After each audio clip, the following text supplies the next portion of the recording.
Hey everybody, it's Greg again. It's another edition of Unbreakable, the podcast. It is Monday, September 29th. A lot to talk about. So listen.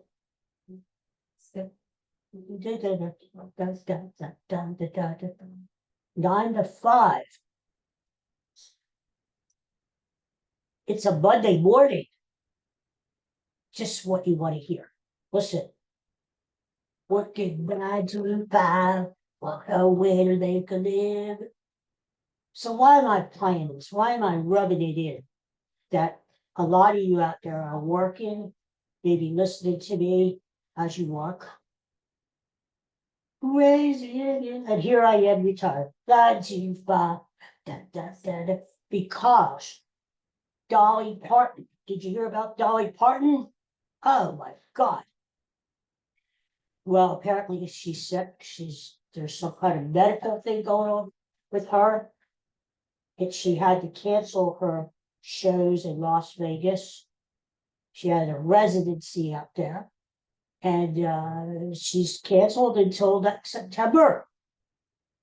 So who knows what's going on? She said she's got to have some procedures done. So God bless Dolly Parton.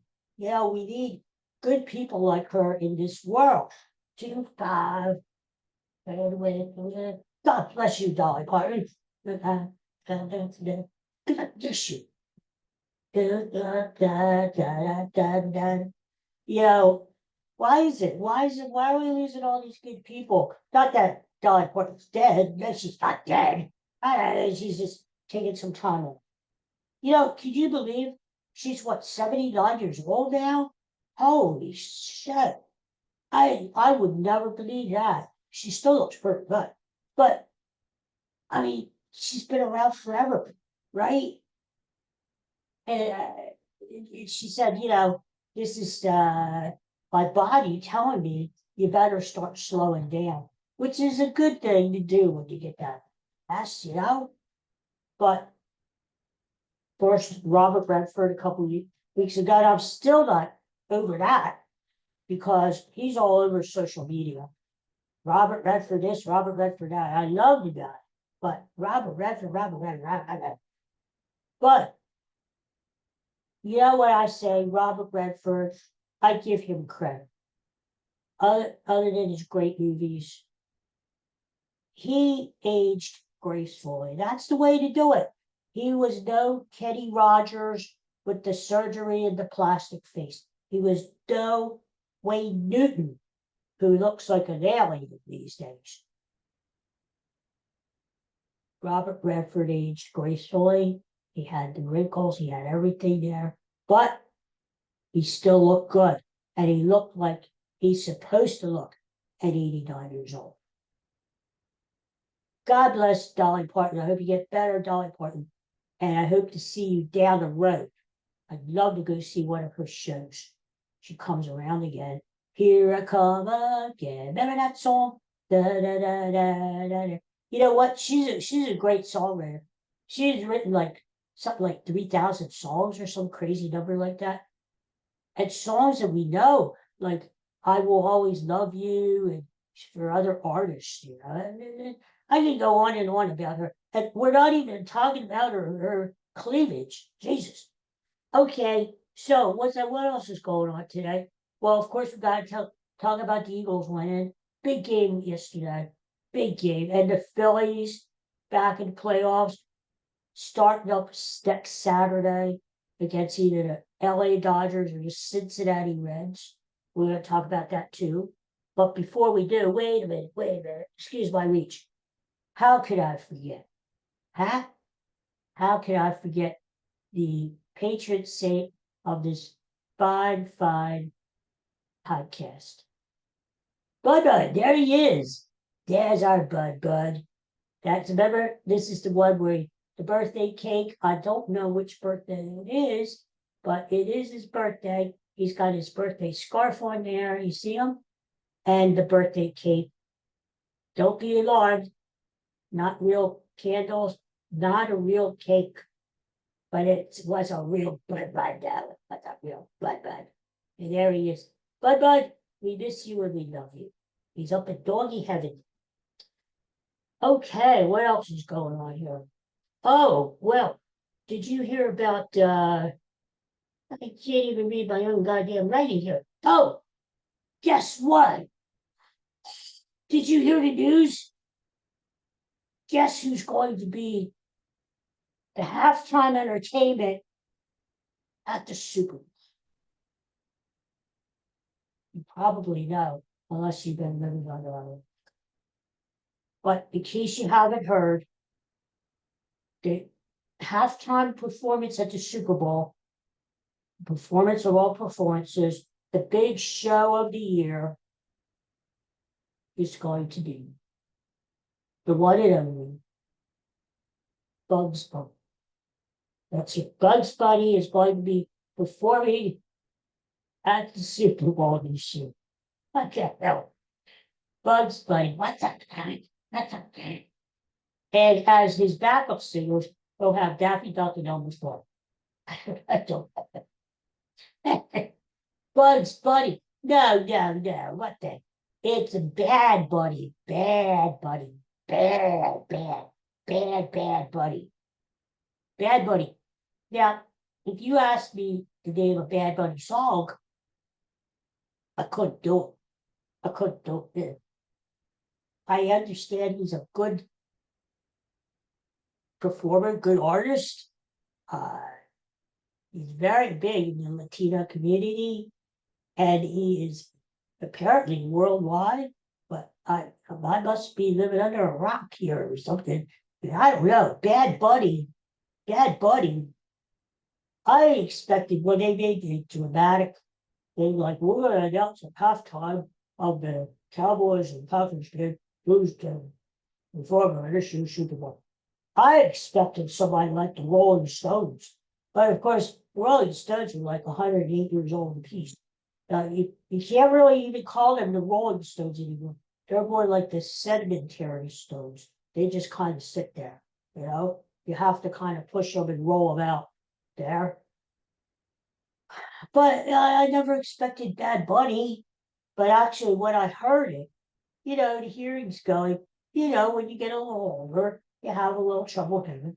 And I actually really thought they said Bugs Bunny, Bugs Bunny. And I'm like, Bugs Bunny is going to be at halftime. Wow, well, that's good. At least it's somebody heard of, right? Bugs Bunny. Anyway, Bad Bunny's going to be good. So, I'll give it a try. I'll watch that movie. And I'll be eating snacks anyway. So, okay, Bad Bunny. Let's hope that it's the Eagles. And I said the Baltimore Ravens, but they suck. Their defense sucks. I don't know if Baltimore is going to get there. I'd be happy if it was Eagles, Buffalo Bills, because Buffalo's got a good team and they deserve to get back to the Super Bowl. It's been a long, long time. And that Bills Mafia up there in Buffalo. Oh, wouldn't that be something just between the fan bases, Buffalo and Philly? Ooh. So it could be a Bills Eagles Super Bowl. Yeah, we're way too early for that. But um, anyway, there'll be a lot to look forward to when Bugs Bunny hits the stage. What else is happening here in the world? Oh, did you hear that? And who called the game yesterday, the Eagles game? Tom Brady. Now, I gotta give the devil his due. Tom Brady was a great quarterback in his day. Even though he cheated and he was with the New England Patriots and then the Tampa Bay. Is it my imagination? But he's doing these games. Why is he doing games with teams he used to play for? Like he used to play for Tampa Bay. Naturally, he's going to be kind of siding with that team. Okay, he's not going to be right out there saying, "Go Bucks, go Bucks, go." But you could tell in his voice. Oh, he gets really excited. There you ought to throw the ball to Bucky. Throw it to Bucky. Throw it to Bucky. And the Eagles get a first down. He's like, oh, we're a first down. Yeah, he's not as exciting, Why don't they don't if it's a Tampa Bay game or a New England Patriot game, don't put him on, okay? I don't want to hear from him. But what was he saying yesterday? There was all this debate about the push tush. All these teams bitching about the push tush. Well, number one, the teams can't do it as well as the Eagles, or else they do it. And they can't stop it, or else they would stop it. So since they can't do either, they're bitching about it. So what do the Eagles do? They're down near the Tampa Bay goal line yesterday, and they're threatening to take it in. But instead of doing the push tush, they do a variation. They hand the ball off to Barkley, who sweeps around the left side and walks in untouched. He could have had a cup of coffee and a sandwich. Speaking of which, today is National. Boy, am I wound up today! It's National Coffee Day. Coffee Day. So have a cup of coffee and enjoy yourself. Anyway, he could have had a sandwich. That's how wide open he was. So now the Eagles have all these people, all these other teams perplexed because they're trying to defend the push tush, but now they got to think about it in their feeble little brains that, wait a minute, the Eagles could hand it off to Barkley, or they could do all kinds of stuff off of the push tush. They don't have to go right in the middle. They could do other stuff too. So this is good. This is good. This is good. It serves them right. All these teams out there, especially Green Bay. Wait till we play Green Bay. They were the ones who brought it up that they wanted it. They wanted the push tush eliminated. Wait till we play Green Bay. I hope every freaking play that the Eagles run that night is a push tush. I hope so. And just grind them down, and just get 3 yards here, 5 yards here, 3 yards here, cloud of dust, and you beat the Packers. Anyway, what I was saying was this Tom Brady, I don't know what's wrong with him. Is he delusional? They're talking about the push tush, and he's saying to the other guy, the commentator, I don't know if they'll do the push tush. It's pretty hot and sweaty down there. You push the tush, the tush is all sweaty. And I'm like, what the hell's he talking about? The tush is too sweaty? I think he's had his hands up around the center of his butt too long or some damn thing. What the hell, Tom Brady? I don't want to get into that. But when I heard that, the tush is too sweaty. Give me a break here, huh? Oh boy, did I love this though. You know what? We'll talk about the Phillies and all week as we get closer to the playoff game, but I love the fact that the New York Mets choked again. They choked like dogs. They choked. And once again, not, last year, I give them credit. They made it to the National League Championship Series where they lost to the Dodgers. This year, they don't even make the playoffs at all. And they have the highest payroll. They have this billionaire owner who keeps bragging all the time. I got money. I could buy whoever I want, blah, blah, blah, blah, blah. Well, guess what? The Mets, the stinking rotten Mets, who have the worst fan base ever, aside from the stinking rotten Dallas Cowboys, the Mets are not even going to be in the playoffs this year. No playoffs for you, Mets. No soup for you. And they're not even in the wild card series to get knocked out. What a bunch of losers.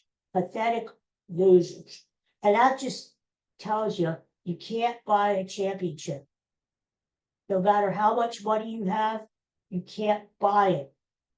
The last championship the Mets had, 1986, huh? Well, I tell you, until the Mets win a championship this century, sit down and shut up, Mets fans, okay? Sit down and shut up. But I was really happy to hear that. And then I was even more delirious to hear that the polar bear Pete Alonso, first baseman, and he doesn't want to be with the Mets. They're gonna have to pay him a lot of this, a lot of money if he resigns. He had an option that he could pick up to stay with the Mets for another year before entering free agency. He declined the option. So he is on the market. And I have a feeling he may be coming to the Phillies. Why? Because Pete Alonso and Bryce Harper are friends. And Bryce Harper even said, well, he said this around the trade day, if we get another first baseman, I'm not opposed to moving back to the outfield. Well, if you read between the lines, he was talking about Pete Alonso. With Pete Alonso hit 38 home runs this year, hit like 270 or something. He had a really good year. He plays a decent first base. Yes, he's 31. Yes, I know he's all getting old. We're all getting old. Look at me. But he would be worth signing for a few years, and he could handle. The Phillies need a right-handed power bat, and he could still re-sign Kyle Schwarber. You could stick Pete Alonso in the middle there with Harper. That's a powerful lineup there. Harper goes back to right field. You get rid of Nick Castellanos, that pain in the ass. You tell him goodbye. You say goodbye.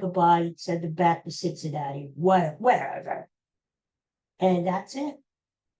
So, it's all working out pretty good, isn't it? So, yes, the Phillies ended the season, regular season yesterday. The record 96-66. A lot of sixes there. 30 games over 500. One game better than last year. They keep improving every year. And I look at it this way. Their window of opportunity is slowly closing. Even without Zach Wheeler, which is a damn shame, because with Zach Wheeler, I think there will be no doubt the Phillies will win the World Series. Even so, the Phillies are favorites. The favorites. When did you see this? When have we seen this before? The Phillies are favorites to win the freaking World Series. Even over the Dodgers, even over the Yankees, even over these new upstart Seattle Mariners, the Padres. No. The Phillies, our beloved Phillies, are favored to win the World Series. So they don't win it this year. What are we going to do? We're really going to, I think I'll put all this gear that I have, and I have tons of it in the closet. Listen, they're coming to take me away. Woo. Listen, we're going to have to burn everything. We're going to have a big bonfire. We're going to have to do the show from outside one day on the lawn, on the front lawn. We'll put all our Philly stuff in there and have a big bonfire. But we don't have to worry about that because the Phillies are going to win the World Series this year. Mark my words. So, Phillies start Saturday. I don't know what time they'll be at home. They'll either play the Cincinnati Reds or the LA Dodgers. They have to play best out of 3 this week in LA. I think the Dodgers are naturally favored to win that because all 3 games are in LA. But I would rather play the Dodgers. And I know, you may say, Greg, you're out of your mind, which you're probably right. But here's why I'd rather play the Dodgers. I'd rather play the Dodgers because we know the Dodgers. We can handle the Dodgers. The Dodgers have already won the World Series. They're not as hungry as they were last year. They won the National League West again this year, but it wasn't easy. The Padres were right there with them most of the year. So, Dodgers aren't as powerful as they were. Well, yeah. I would rather play the Dodgers. We have a lot of left-handed pitching between Sanchez, Luzardo, Ranger. We can hopefully neutralize their left-handed bats. So Toddy, Freeman, those guys. Cincinnati, it could be if they get by the Dodgers. I don't know how to do it. They have really good starting pitching. they are a team, a young team, that if they get on a roll, look out, they can catch fire. So they came all the way back and beat out the Stinking Rotten Nuts for the last playoff spot. So as crazy as it sounds, I'd rather play the Stinking Dodgers. And game one is Saturday at the lake. No, at the bank. Whatever. The Phillies don't play at the lake. That would be stupid. Anyway, we'll talk more about the Phillies later on this week. All right. Let's talk Eagles now. Let's take off our baseball stuff and let's talk Eagles. Well, what a game, huh? What a freaking game. Well, yesterday, Eagles got off to a good start. You know, they it looked like the Eagles were going to steamroll over the Bucks. You know, the way they started, it looked like, whew, this team can't be stopped. They were clicking on all cylinders. I didn't figure Saquon Barkley was going to have a good game because the Bucks are very stout against the run. I told you that on Friday. That was one of my main props. Take Saquon Barkley under his rushing because the Bucks are very good against the run. But Saquon just hasn't gotten off this year for whatever reason. Anyway, but the passing game looked good. The Eagles were just clicking. And then came the second half. And I really do think the weather kicked in. I think as much as people talk about how hot and humid it was down in Tampa, I think it finally got to the Eagles, even though they went down a day ahead of time to get acclimated to the climate down there. I think it did. You could just see the Eagles were a little lethargic, sluggish in the second half. They just didn't have the pep in their step that they did in the first half. The Bucks started to roll. They got a few breaks, and luckily the game ended when it ended. Eagles 31, Tampa Bay Buccaneers 25. But we got out of here with a win, and Eagles are 4-0. They're one of only two teams in the National Football League undefeated: Eagles and Buffalo Bills. So, couple injuries, we'll see how Jalen Carter is. Lane Johnson got nicked up again. Man. But too many penalties too. They keep killing themselves with stupid penalties. But what about this taunting thing? Taunting. The league is really cracking down, aren't they? You can't say anything anymore to anybody. You point your finger at the opposition, you get a foul. You can't do that. My man, Cooper DeJean, who's one of my favorite players. Well, okay, he made a great play yesterday. He did the Allen Iverson thing of walking over a player instead of going around that Buccaneer. He walked over him as if to say, Good thing the Buccaneer guy didn't bring his hand up there, and whoo, the family jewels would have been in jeopardy. The DeJean family jewels. Anyway, but you can't do anything anymore. The NFL stands for no fun league. You can't do anything. There was a time they wouldn't even let you celebrate a touchdown. Now at least you could do a little dance. You could do a little dance, make a little love, get down to that. Woo! Casey and such a thing. But the NFL has to loosen up a little too. I get it. No taunting. They don't want that. And people get pissed off. The fights break out. I get it. But ease up a little bit. Come on. Let a guy walk over a guy once in a while.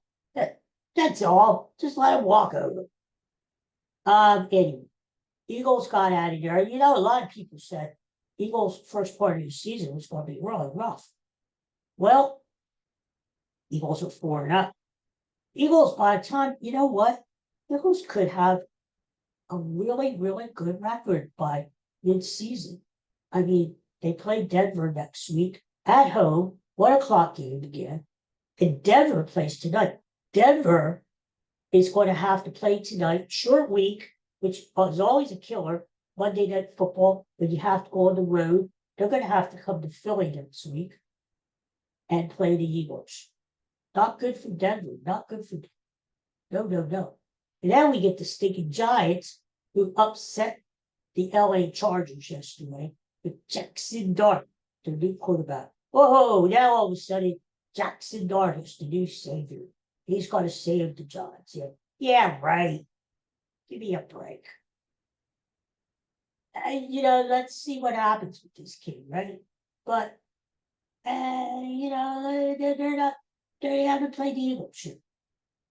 And they got to play the Eagles 2 times in 3 weeks. So let's see what happens with the G. Huh? But what a crazy day in the NFL again, yesterday. Did you see that Dallas game? Dallas, Green Bay. I thought Green Bay was going to stomp them and kill them. It started out that way. Green Bay was up 13-0, had a stupid extra point blocked.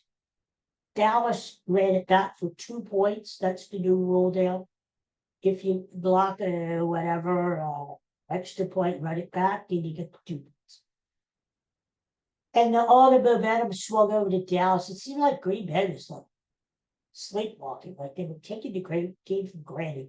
All this talk about, Green Bay is going to go in and stop them. Micah Parsons is going to go in and get 1,200 sacks, blah, blah, blah, blah, blah. Yeah, Michael Parsons, come on. He really didn't show up. And then he was hurt. What a letdown. And let the stinky Cowboys in the game. When you let them around, you got to put them away when you have the chance to put them away. And the Packers had that chance in the first half. The Packers got too conservative. They had the ball around the 50-yard line, 4th and 2. Now, if that was Nick Sirianni, there'd be no question he'd be going for it. But the Packers are like, well, maybe, trying to draw the Cowboys offside to get a free first down. And then they didn't go for it. They kicked, they punted. It was almost like the Packers were saying, we're just toying with you. We're just playing with you. And in the second half, we're going to kick your ass and win like 42-3. But they let the Cowboys hang around. No CeeDee Lamb.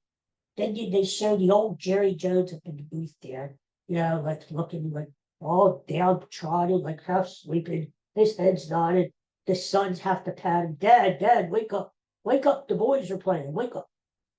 Anyway, so it ended up in a tie, which is stupid because here in the NFL, they have the overtime rules now. 10-minute overtime, which is better than 5. It used to be 5 minutes, which was ridiculous.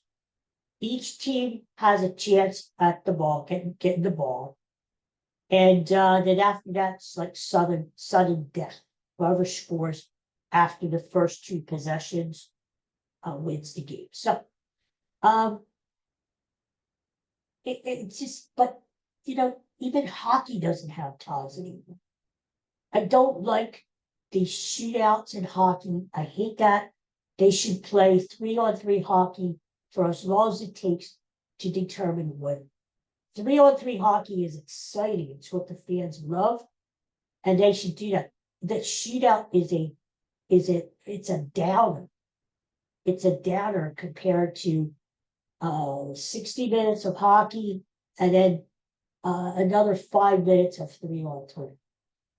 No. But at least hockey does not have any ties anymore. The NFL, billion-dollar NFL, billions and billions and billions of dollars, still has freaking ties. So what does this do? Now Dallas had the tie, which to them it's like a win because they should have lost last night. Green Bay has a tie, which is sort of like a loss to them because they should have won. That's just going to screw up the standings down the road. When we try to determine the playoffs and the seeds at the end of the Dallas is going to that playoffs. But Green Bay probably will. And that half a game, that tie is considered a half game. That's just going to screw everything up. So You know, come on, NFL. What you should do is these are big boys. They put their pants on just like you and me. Big boy pants. Big boys. They get paid, right? The big bucks. Let them play it out. Have a 15-minute overtime quarter. Not just 10 minutes. 15 minutes. Play by the rules. Each team gets a possession. After that, it's sudden death. If they don't determine a winner in 15 minutes, you start with another one. What's so hard about that? Rather than have this freaking tie stuff, you know? Nobody likes a tie. You know the old saying, a tie is like kissing your sister. You know what that is? I don't know. What? Kiss my sure I've kissed my sister. I don't know what that means. It means like it's platonic. You get nothing. I don't know. It's beyond me. It's beyond me. Anyway, stop, NFL. Stop.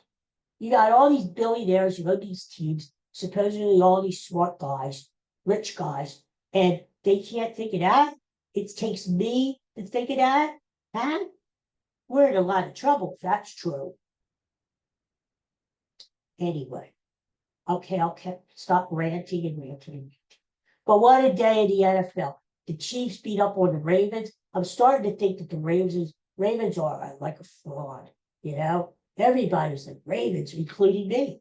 Ravens, Ravens, Ravens, Ravens, Ravens, Ravens.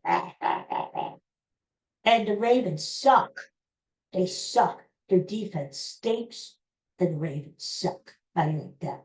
The only reason the Ravens will probably be in the playoffs is because they're in a division that sucks too. You got the Browns and the Bengals, and then you got the Steelers, who are okay. They're okay.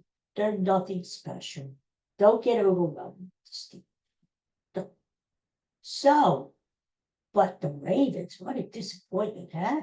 Ay, ay, ay. Anyway, a wild and woolly weekend in the end. So tonight, we got the Jets and the Dolphins. Nobody cares. Nobody's going to watch it. Two pathetic teams. And then you got the Denver Broncos playing Cincinnati. Denver should stop them. But you know, things happen. That's it. That's big sports fun.